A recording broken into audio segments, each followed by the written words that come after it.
Can. Yatıp döneceğiz. Yoruldu da bir şey.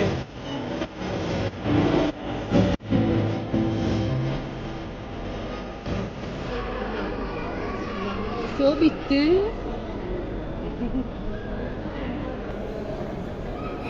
Bende niye bitmedi? Show biter sizde bitmez. Vay canına.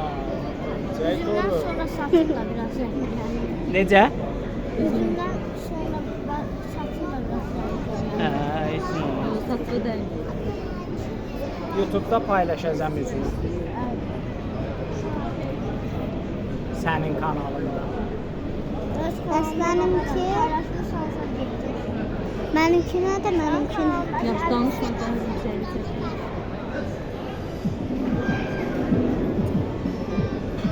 Vay canına. Ne biçim yorum sen? Oha.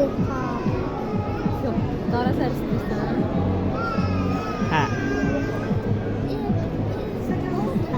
Örümcek profesyoneldi. Ha. Bak.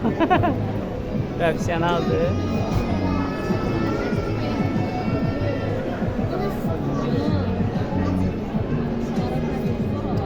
Belki salafancıydı.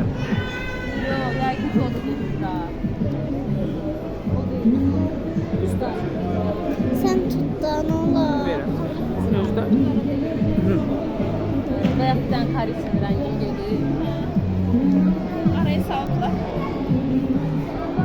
Yok, şartları bir şey değil ama bayrağı... Sağ ol Elin. Sağ ol.